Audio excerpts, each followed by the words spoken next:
All right, let's just dive right in, shall we? Welcome to this explainer.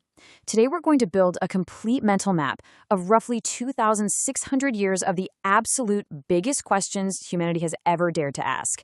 We are laying down the bedrock foundations of Western philosophy. Now, I know what you might be thinking.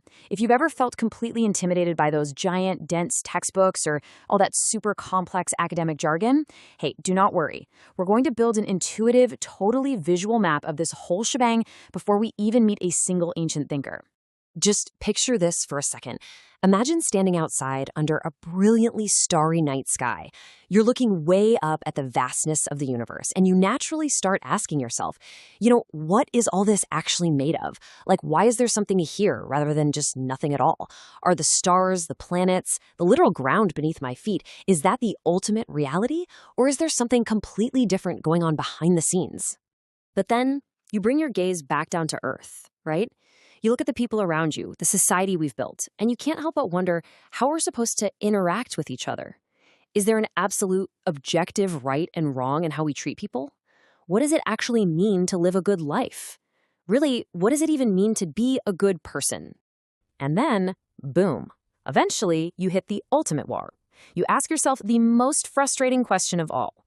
Can I ever actually know anything for absolutely certain? Can I even trust my own eyes and ears? Well, guess what? These are the exact questions everyday people started asking each other over 2.5 millennia ago. They didn't just passively wait for kings or priests to hand them the answers. They asked themselves. They debated, they fiercely disagreed, they wrote down their arguments, and they launched a massive conversation that honestly hasn't stopped since. Here's our roadmap for today's explainer. 1. The love of wisdom. 2. The 5 core branches. 3. The 4 eras of philosophy. And 4. Why it still matters. Section 1. The love of wisdom. Let's look at what this actually means. The word philosophy itself literally comes from 2 ancient Greek words, philo, which means love, and sophia, which means wisdom. So put them together and you quite literally get the love of wisdom. But what does that actually look like in the real world? Practically speaking, it's the rigorous attempt to answer life's biggest, messiest questions using reason, logic, evidence, and really careful argument. It's about stepping totally away from just blindly accepting tradition or authority and choosing to think things through from the ground up. Actually, a great way to think about it is comparing it to other ways we look for truth. So science. Science is out there asking how the physical world works through observation and testing. Religion. Religion is usually asking who made the world or what our spiritual purpose is.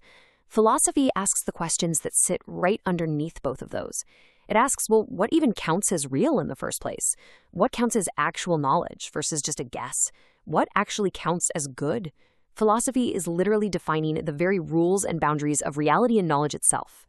Now, just a quick caveat, we are specifically focusing on the Western thread of philosophy in this explainer.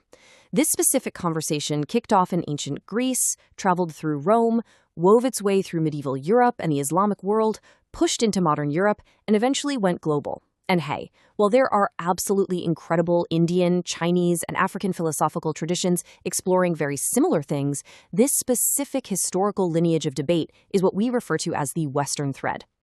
All right, moving right along to Section 2, the 5 core branches. Now, this conceptual map is absolutely crucial. Seriously, keep this entire map in your head because every single major thinker we'll ever talk about fits perfectly into these categories. If you memorize this, you'll never get lost. It's generally divided into metaphysics, epistemology, ethics, logic, political philosophy, and aesthetics. Let's break these down real quick because they are the foundation for literally everything else. First up, branch 1, metaphysics. At the absolute deepest layer, metaphysics asks the foundational questions about reality itself. Like, what is the nature of existence? What even is time? Do we humans actually possess free will, or is the whole script predetermined? It gets into wonderfully bizarre territory, too, asking things like whether math and numbers actually exist out there in the universe, or if they're just, helpful little ideas we cooked up in our human brains. Then we have branch 2, epistemology. Big word, but it's basically just the theory of knowledge. It investigates exactly how we know what we know. Like, what is the actual difference between you just holding an opinion and you possessing rock-solid knowledge? Epistemology asks if we can actually trust our own physical senses.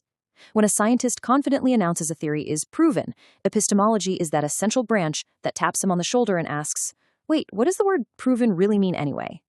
Branch 3 is ethics.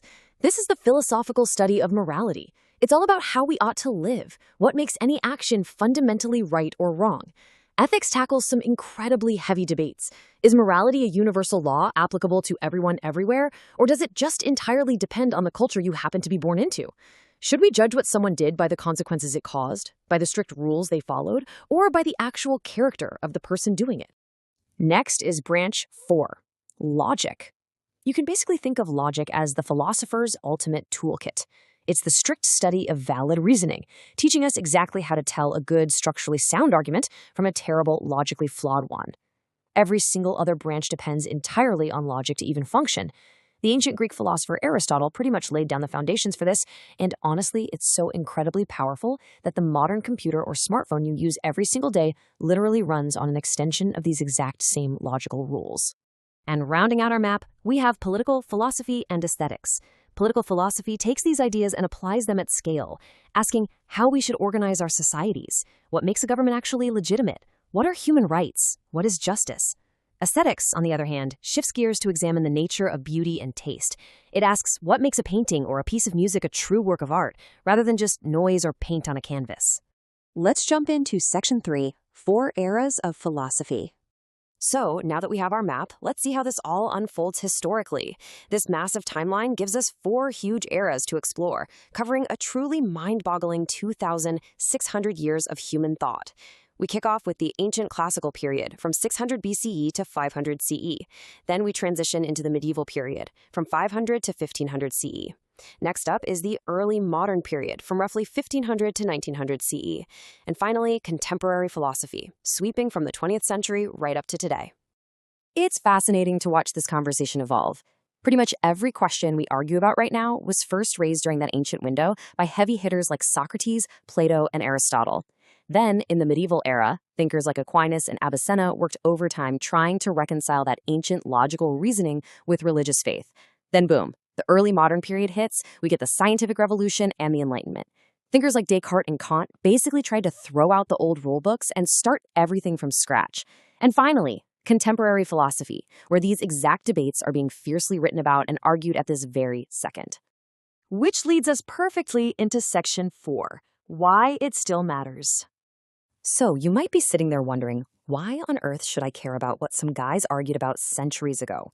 Well, here is the absolute secret. When you learn philosophy, you are not just memorizing old names in dusty books. No way. You are quite literally learning the source code of the modern world. Every single intense debate you see on the evening news or blowing up on social media right now, it's just a classic philosophy debate wearing a modern costume. And once you see it, you cannot unsee it. Seriously, think about a modern courtroom battle. That is literally applied ethics and political philosophy playing out with real-world stakes. Reading a new scientific paper. That's applied epistemology, making the case that specific evidence justifies a truth claim.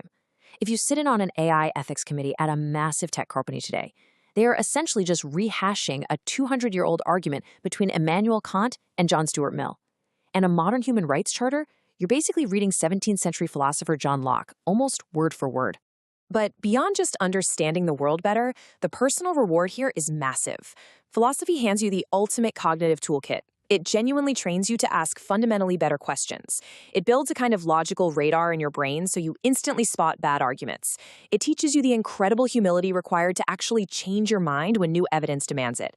And maybe best of all, it trains you to hold 2 totally opposing, wildly complex ideas in your head at the exact same time without panicking. In our incredibly noisy, fast-paced modern world, that's not just a nice skill to have. It's probably the most important one you'll ever learn. So I'm going to leave you with this final, slightly uncomfortable question. Are you ready to question your own source code? To really take a hard look at the beliefs you hold and figure out if they are truly yours or just something you inherited? Keep this map of the 5 branches and the 4 eras fresh in your mind, because next time in our explainer, we are traveling to a gorgeous Greek coastline to meet a shoeless guy in the Athens marketplace who loved asking his fellow citizens way too many uncomfortable questions. But for now, hold on to this map. It's your key to everything that comes next.